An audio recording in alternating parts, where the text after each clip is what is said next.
Can you hear me pretty well, Sagan Wannabe? Also, hi. Can you hear me pretty well, Sagan Wannabe? Also, hi. Can you hear me pretty well, Sagan Wannabe? Also, hi.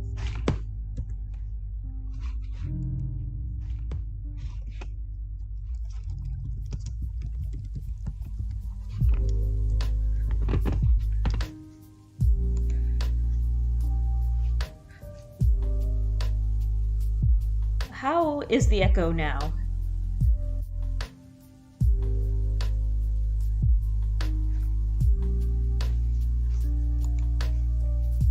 Excellent. All right.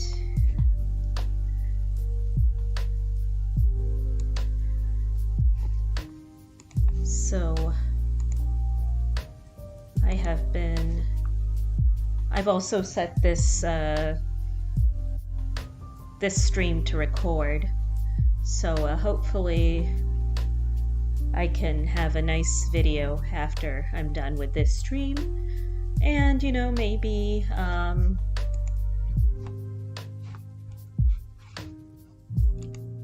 people who can't watch or listen to Twitch right now, they can just have the video and use it just if you want to listen to poetry while you walk or while you're trying to sleep or something. I don't know if my style of poetry reading is good for sleeping, personally, but, you know. Anyways, I think I'll just get started with reading the poem itself. So this is The Wasteland by T.S. Eliot. There's going to be more Italian that I have to read. Please don't make fun of me. For Ezra Pound, Il Miglior Fabbro, The Burial of the Dead. April is the cruelest month, breeding lilacs out of the dead land. Mixing memory and desire, stirring dull roots with spring rain. Winter kept us warm, covering earth in forgetful snow, feeding a little life with dried tubers. Summer surprised us, coming over the Starnberger Sea. With a shower of rain, we stopped in the colonnade and went on in sunlight into the Hofgarten and drank coffee and talked for an hour. Bin gar kleine Russen, stamm aus Litauen, echt Deutsch. And when we were children, staying at the Archduke's, my cousins, he took me out on a sled, and I was frightened. He said, Marie, Marie, hold on tight. And down we went, in the mountains. There you feel free. I read much of the night, and go south in the winter. What are the roots that clutch? What branches grow out of this stony rubbish? Son of man, you cannot say or guess, for you know only a heap of broken images where the sun beats, and the dead tree gives no shelter, the cricket no relief, and the dry stone no sound of water. Only there is shadow under this red rock. Come in under the shadow of this red rock, and I will show you something different from either your shadow at morning striding behind you, or your shadow at evening rising to meet you. I will show you fear in a handful of dust. Frisch weht der Wind, der Heimat zu, mein Irish Kind, wo weilest du? You gave me hyacinths first a year ago. They called me the Hyacinth Girl. Yet when we came back late from the hyacinth garden, your arms full and your hair wet, I could not speak, and my eyes failed. I was neither living nor dead, and I knew nothing. Looking into the heart of light, the silence. Oid on lir das mir. Madame Sosoftrice, famous clairvoyant, had a bad cold. Nevertheless, is known to be the wisest woman in Europe. with a wicked pack of cards. "Here," said she, "is your card, the drowned Phoenician sailor. Those are pearls that were his eyes. Look, here is Belladonna, the lady of the rocks, the lady of situations. Here is the man with 3 staves, and here the wheel, and here is the one-eyed merchant, and this card, which is blank, is something he carries on his back, which I am forbidden to see. I do not find the hanged man, fear death by water. I see crowds of people walking round in a ring. Thank you. If you see dear Mrs. Equitone, tell her I bring the horoscope myself. One must be so careful these days." Unreal City. Under the brown fog of a winter dawn, a crowd flowed over London Bridge, so many. I had not thought death had undone so many. Sighs, short and infrequent, were exhaled, and each man fixed his eyes before his feet, flowed up the hill and down King William Street to where St. Mary Woolnoth kept the hours. With a dead sound on the final stroke of 9, there I saw one I knew and stopped him, crying, "Stetson! You who were with me in the ships at Mylay! The corpse you planted last year in your garden, has it begun to sprout?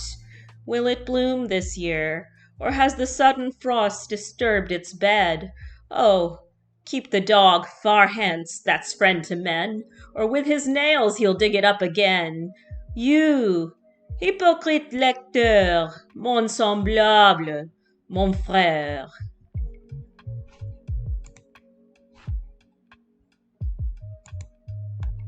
2. A game of chess. The chair she sat in, like a burnished throne, glowed on the marble where the glass, held up by standards fraught with fruited vines, and from which a golden Cupidon peeped out, another hid his eyes behind his wing, doubled the flames of 7-branched candelabra, reflecting light upon the table as the glitter of her jewels rose to meet it. From satin cases poured in rich profusion, in vials of ivory and colored glass, unstoppered lurked her strange synthetic perfumes, unguent, powdered, or liquid. Troubled, confused, and drowned the sense in odors, stirred by the air that freshened from the window. These ascended in fattening the prolonged candle flames, flung their smoke into the lacqueria, stirring the pattern on the coffered ceiling. Huge sea wood fed with copper burned green and orange, framed by the colored stone, in which sad light a carved dolphin swam. Above the antique mantel was displayed, as though a window gave upon the sylvan scene, the change of Philomel by a barbarous king, so rudely forced, yet there the nightingale filled all the desert with inviolable voice. And still she cried, and still the world pursues, jug, jug, to dirty ears. And other withered stumps of time were told upon the walls. Staring forms leaned out, leaning, hushing the room enclosed. Footsteps shuffled on the stair. Under the firelight, under the brush, her hair spread out in fiery points, glowed into words, then would be savagely still. "My nerves are bad tonight." "Yes, bad. Stay with me. Speak to me. Why do you never speak? Speak. What are you thinking? Of what thinking? What? I never know what you are thinking. Think." I think we are in a rat's alley where the dead men lost their bones. "What is that noise?" The wind under the door. "What is that noise now? What is the wind doing?" Nothing. Again nothing. "Do you know nothing? Do you see nothing? Do you remember nothing?" I remember those are pearls that were his eyes. Are you alive or not? Is there nothing in your head?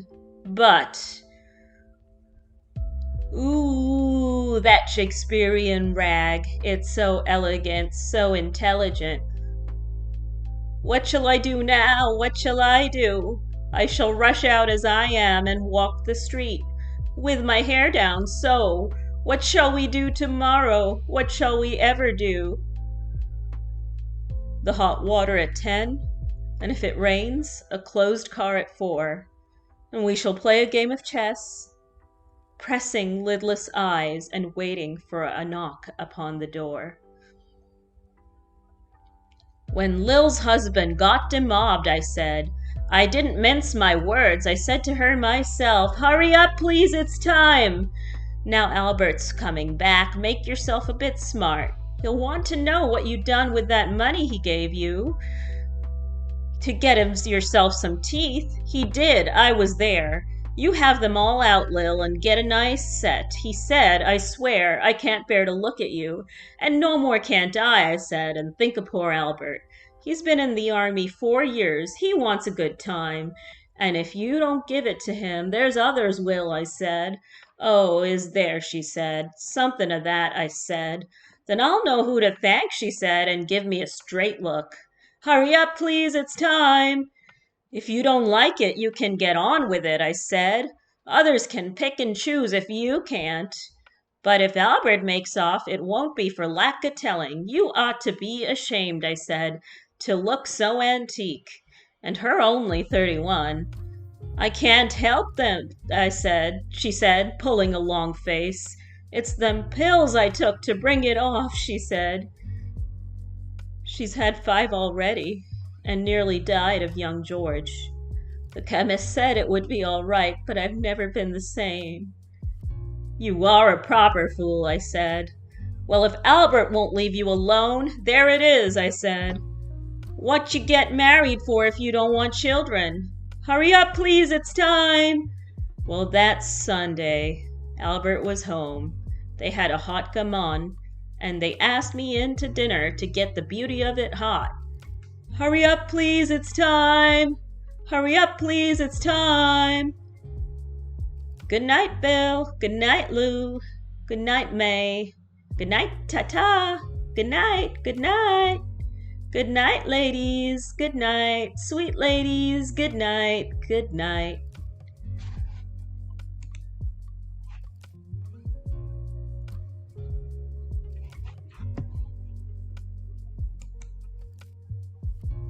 Three. The Fire Sermon. The river's tent is broken. The last fingers of leaf clutch and sink into the wet bank. The wind crosses the brown land unheard. The nymphs are departed. Sweet Thames runs softly till I end my song. The river bears no empty bottles, sandwich papers, silk handkerchiefs, cardboard boxes, cigarette ends, or other testimony of summer nights. The nymphs are departed, and their friends, the loitering heirs of city directors, departed, have left no addresses. By the waters of Lemon I sat down and wept. Sweet Thames, run softly till I end my song. Sweet Thames, run softly, for I speak not loud or long. But at my back, in a cold blast, I hear the rattle of the bones and chuckle spread from ear to ear. A cat, a rat, crept softly through the vegetation, dragging its slimy belly on the bank, while I was fishing in the dull canal on a winter evening round behind the gas house, musing upon the king, my brother's wreck, and on the king, my father's death before him, white bodies naked on the low damp ground, and bone cast in a little low dry garret, rattled by the rat's foot only, year to year. But at my back, from time to time, I hear the sound of horns and motors, which shall bring Sweeney to Mrs. Porter in the spring. Oh, the moon shone bright on Mrs. Porter and on her daughter. They washed their feet in soda water. et ces voix d'enfants chantant dans la coupole. Twit, twit, twit. Jug, jug, jug, jug, jug. So rudely forced. Teru. Unreal city. Under the brown fog of a winter noon.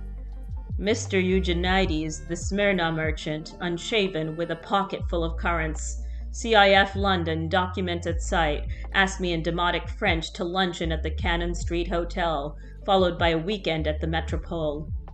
At the violet hour, when the eyes and back turn upward from the desk, when the human engine waits like a taxi throbbing waiting, I, Tiresias, though blind, throbbing between two lives, at the violet hour, the evening hour that strives homeward and brings that sailor home from sea, the typist home at tea time, clears her breakfast, lights her stove, and lays out food in tins. Out of the window, perilously spread, her drying combinations touched by the sun's last rays. On the divan are piled, at night her bed, stockings, slippers, camisoles, and stays. I, Tiresias, old man with wrinkled dugs, perceived the scene and foretold the rest. I too awaited the expected guest. He, the young man, carbuncular, arrives. A small house agent's clerk with one bold stare on one of the low on whom assurance sits, as a silk hat on a Bradford millionaire. The time is now propitious, as he guesses. The meal is ended. She is bored and tired. Endeavors to engage her in caresses, which still are unreproved if undesired. Flushed and decided, he assaults at once. Exploring hands encounter no defense. His vanity requires no response, and makes a welcome of indifference. And I, Tiresias, have forsuffered all, enacted on this same divan or bed. I who have sat by Thebes below the wall, and walked among the lowest of the dead, bestows one final patronizing kiss, and gropes his way, finding the stairs unlit. She turns and looks a moment in the glass, hardly aware of her departed lover. Her brain allows one half-formed thought to pass. Well, now that's done, and I'm glad it's over. When lovely woman stoops to folly and paces about her room again alone, she smooths her hair with automatic hand and puts a record on the gramophone. This music crept by me upon the waters and along the Strand up Queen Victoria Street. Oh, city, city, I can sometimes hear, beside a public bar in Lower Thames Street, the pleasant whining of a mandolin and a clatter and a chatter from within, where fishmen lounge at noon, where the walls of Magnus Martyr hold inexplicable splendor of Ionian white and gold. The river sweats soil and tar, the barges drift with the turning tide. Red sails wide to leeward swing on the heavy spar. The barges wash drifting logs down Greenwich Reach, past the Isle of Dogs.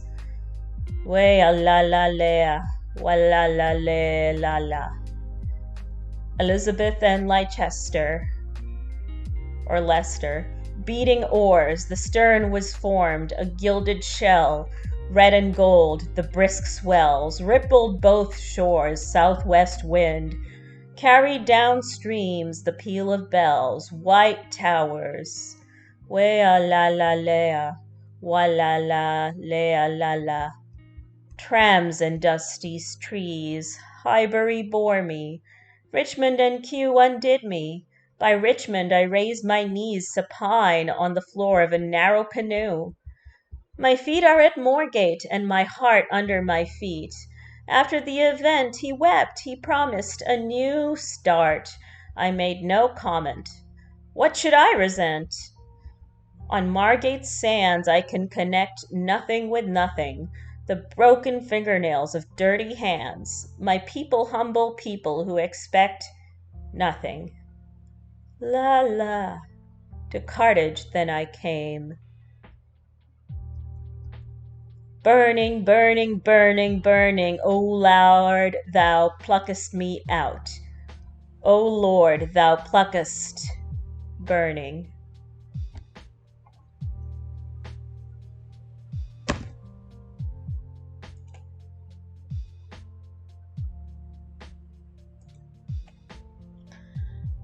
Four. Death by water.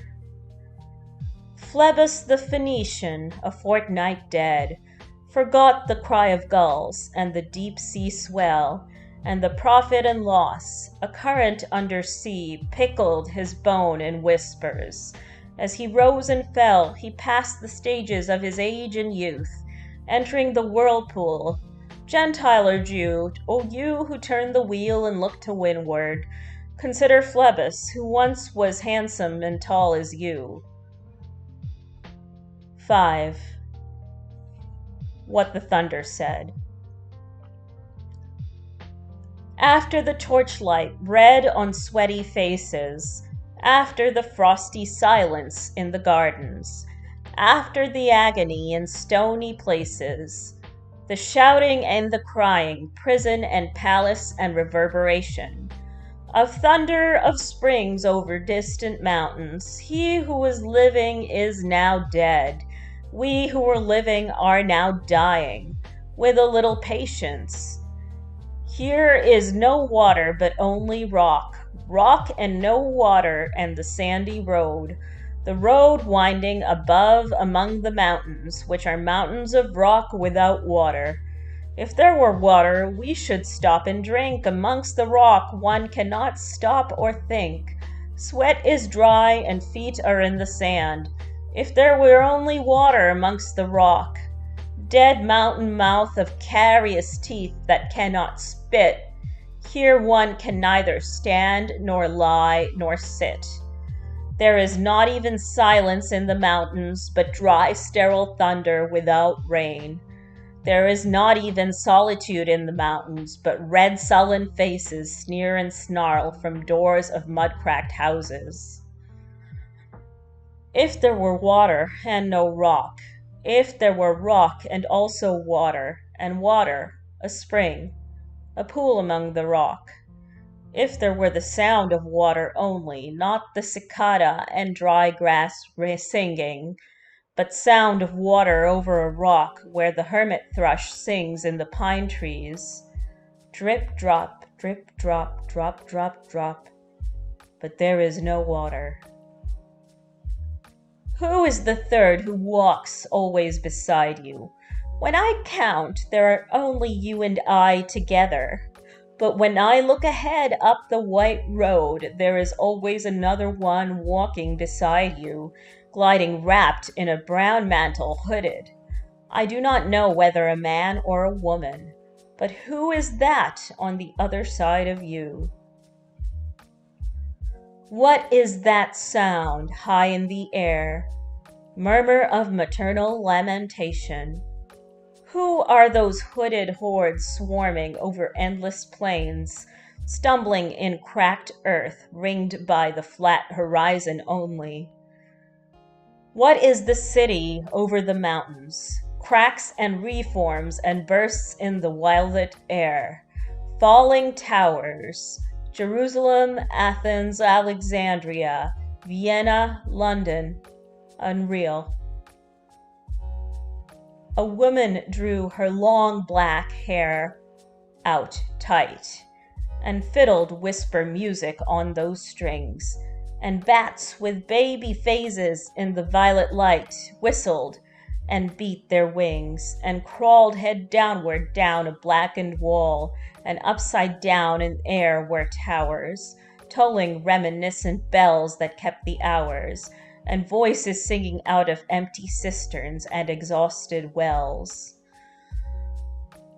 In this decayed hole among the mountains, in the faint moonlight, the grass is singing.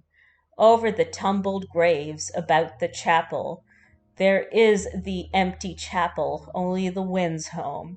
It has no windows, and the door swings. Dry bones can harm no one.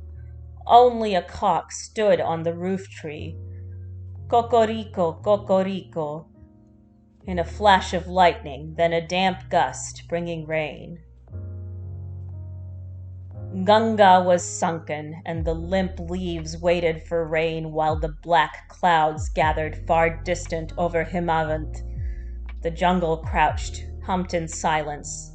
Then spoke the thunder, Da Datta. What have we given?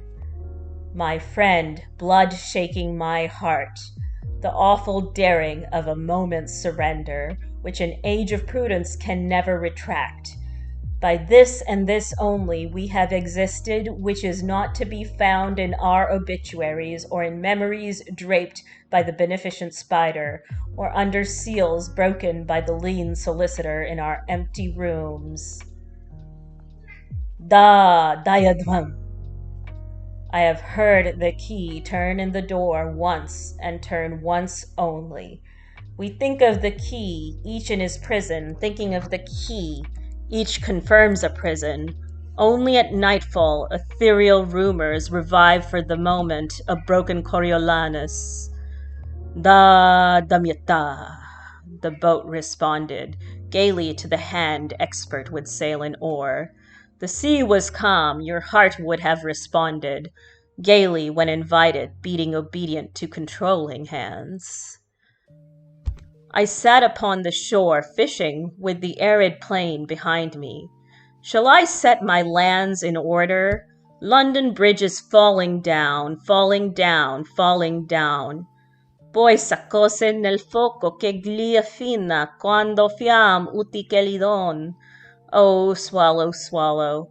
Le prince d'Aquitaine à la tour abolie. These fragments I have shored against my ruins. Why then I'll fit you.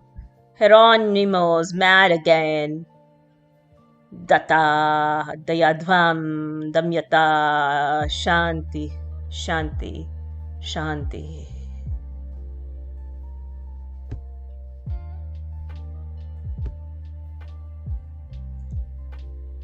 All right, so that was the stream, and hopefully people will enjoy the VOD, and I think I'll try to get that on YouTube pretty soon. I'll figure that technology out, I suppose. But anyway, anyone who had happened to chime in, to tune in during the course of my reading this, or anyone who watches the VOD or whatever, I hope you enjoyed. And yeah, I hope this turned out well. Can't really hear my own voice, so I guess I'll find out. Anyways, good night and lots of love.